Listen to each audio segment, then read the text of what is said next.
तो दोस्तों आज हम लोग जिस कंपनी की बात करने वाले हैं उसका नाम है ब्रिगेड इंटरप्राइजेज। आप इसका चार्ट देख पा रहे हैं, रियल एस्टेट की ये कंपनी है और क्या बेहतरीन इसके पैटर्न नजर आ रहे हैं। ये लगातार हायर हाइज बनाते हुए आज अपने लाइफ टाइम हाई पर ट्रेड करने लगा है। दोस्तों इसके चार्ट की कंप्लीट एनालिसिस करने से पहले एक बार हम इसकी फंडामेंटल एनालिसिस देख लेते हैं। तो कंपनी का पूरा नाम है ब्रिगेड इंटरप्राइजेज लिमिटेड। 1318 रुपए मार्केट प्राइस है और आज इंट्राडे में इसने लगभग 9% की क्लोजिंग दी है। मार्केट कैप 30,505 करोड़ का है। स्टॉक पी 76 का है, थोड़ा सा ओवर वैल्यू है। ROC 12.6% एंड ROE 11.6% का है। पिछले एक साल के हाई लो की बात करें तो 546 का लो था और 1387 का इस कंपनी ने हाई लगाया है। इस कंपनी के बारे में बता दो दोस्तों, तो ब्रिगेड इंटरप्राइजेज 1986 में स्टैब्लिश हुई थी और ये एक रियल एस्टेट की कंपनी है जो मोस्टली साउथ इंडिया जैसे कि बेंगलुरु में इसका हेडक्वार्टर है और अभी तक इसने 250 बिल्डिंग से भी ज्यादा यानी कि 70 मिलियन स्क्वायर फीट का अभी तक काम कर लिया है, जिसमें कि आपका रेजिडेंशियल हुआ, ऑफिसेस, रिटेल, हॉस्पिटैलिटी सेक्टर्स, लगभग सारे ही सेक्टर्स इन्वॉल्व हैं और इसने ज्यादातर काम बेंगलुरु, मैसूर, चेन्नई, अहमदाबाद और हैदराबाद एंड कोच्चि के आसपास एरिया में किया है। ये दोस्तों पिछले एक साल का इसका चार्ट है, आप देखेंगे क्या बेहतरीन इस पे पैटर्न नजर आ रहा है। स्लो एंड स्टडी बेहतरीन चाल चल रही है। इसके प्रोज एंड कॉन्स की बात करें तो कंपनी लगातार अच्छे क्वार्टरली रिजल्ट देते आ रही है। इसका जो डिविडेंड पे आउट है वो भी काफी शानदार है और इसने डेब्टर डेज की जो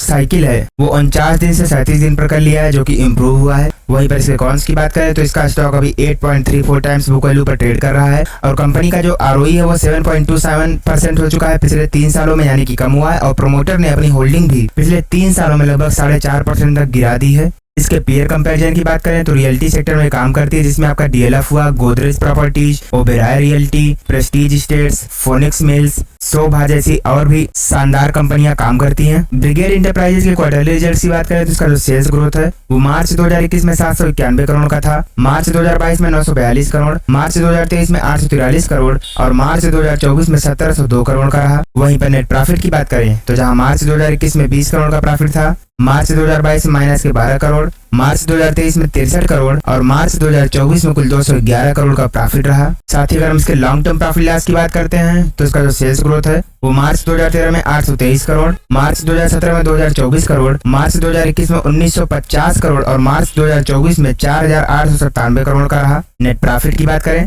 तो जहां मार्च 2013 में 61 करोड़ का प्रॉफिट, मार्च 2017 में 167 करोड़, मार्च 2021 में माइनस के 96 करोड़ और मार्च 2024 में 401 करोड़ का प्रॉफिट भी देखने को मिला। इसके स्टॉक के CAGR की बात करें तो पिछले 10 सालों में इसने 30% की रेट से, पिछले 5 सालों में 51% की रेट से, पिछले 3 सालों में 70% की रेट से और पिछले 1 साल में तो बेहतरीन 130% का रिटर्न दिया है। यानी कि स्टॉक मार्केट में इस कंपनी ने लगातार अच्छे प्रदर्शन किए हैं। कंपनी के बोरोइंग्स की बात करें तो जहां मार्च 2013 में 1057 करोड़ का लोन था, मार्च 2017 में 2576 करोड़, मार्च 2021 में 5005 करोड़ और मार्च 2024 में 5470 करोड़ का लोन है।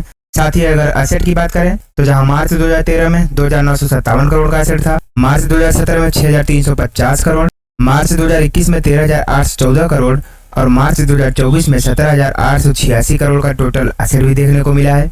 कंपनी के शेयर होल्डिंग पैटर्न की बात करते हैं तो प्रमोटर्स की हिस्सेदारी जहां जून 2021 में 44.11% थी, वहीं पर मार्च 2024 में 43.73%, यानी कि थोड़ी सी पोजीशन कम हो गई है। FIIs की बात करें तो 12.89% से बढ़कर 14.86% हो गए हैं और DIIs की होल्डिंग 25.20% से घटकर 23.84% हो गई है और पब्लिक की होल्डिंग 17.80% से घटकर 17.58% हो गई है। ब्रिगेड इंटरप्राइजेज की अगर हम फॉरेंसिक एनालिसिस करते हैं तो इसमें आपको 7 पॉजिटिव संकेत, 2 न्यूट्रल और 8 निगेटिव संकेत देखने को मिल जाएंगे। जैसे कि कंपनी की जो लायबिलिटीज है उसका कोई खास दिक्कत की बात नहीं है, अदर इनकम इनकी अच्छी आ रही है, रेवेन्यू लगातार प्रॉफिट कैश में तब्दील हो रहा है, डेप्रिसिएशन का कोई खास दिक्कत नहीं हो रहा है प्रॉफिट पर। कंपनी के प्रमोटर्स ने कोई भी शेयर प्लेस नहीं किया है, प्रमोटर्स ने पिछले 90 दिनों में अपनी पोजीशन भी कम नहीं करी है। कैपेक्स वर्सेस ROC इनका पिछले 3 सालों से अच्छा ग्रो कर रहा है, ROE भी पिछले 10 सालों से ठीक ही चल रहा है। इसके बैलेंस शीट की बात करें तो ये मॉडरेटली स्ट्रांग है, यानी कि कोई खास बढ़त भी नहीं है और घपत भी नहीं है।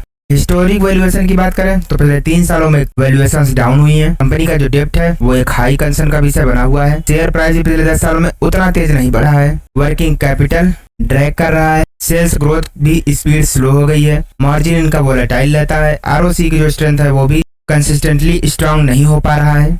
तो देखा जाए तो लगभग जितने इसमें पॉजिटिव संकेत है उतने ही निगेटिव संकेत हैं। तो इसमें क्या करना है वो आपकी बुद्धिमानी पर मैटर करता है। बाकी अगर हम इसके रेवेन्यू की बात करें तो इसका जो प्रोडक्ट है real estate more than 69%, leasing more than 20% and hospitality more than 10%। Location wise बात करें तो बेंगलुरु में इनका 64% से ज्यादा का बिजनेस होता है, चेन्नई से around 26%, Hyderabad around 4% and Kochi 4%। Operating profit का अगर ब्रेकअप करते हैं तो लीजिंग वाले बिजनेस से इनका सबसे ज्यादा प्रॉफिट आता है 46%, रियल एस्टेट से अराउंड 40%, हॉस्पिटैलिटी से अराउंड 13% का। कैपेक्स वाइज बात करें तो लीजिंग बिजनेस में इनका 95% से ज्यादा का कैपेक्स है, रियल एस्टेट 3% एंड हॉस्पिटैलिटी 1.8%।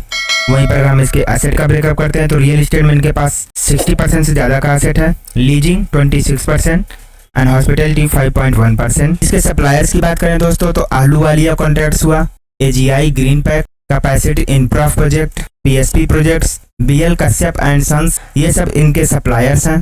तो दोस्तों हम लोग वापस इसके चार्ट पर आ गए हैं। आप देखेंगे जितना भी आप पीछे जाएं इसमें आपको बेहतरीन पैटर्न ही नजर आ रहा है और इसी के साथ अभी अपने लाइफ टाइम हाई पर ट्रेड करने लगा है। तो दोस्तों इसका जो आने वाला टारगेट है वो इसका जो करीबी टारगेट है वो 1600 का लेवल दिख रहा है, यहाँ तक ये आसानी से जा सकता है। उसके बाद यहाँ से अगर प्राइस एक्शन बनाता है तो जल्द ही ये 1900 वाले लेवल पर भी ट्रेड करता नजर आएगा। तो दोस्तों अगर आपके पोर्टफोलियो में ये स्टॉक है तो आप बने रहिए, लेकिन अगर आप इसमें फ्रेश इन्वेस्टमेंट करना चाहते हैं तो एक बार खुद की एनालिसिस जरूर कीजिएगा और वीडियो को लाइक करके कमेंट में जय श्री राम लिखना मत भूलिएगा।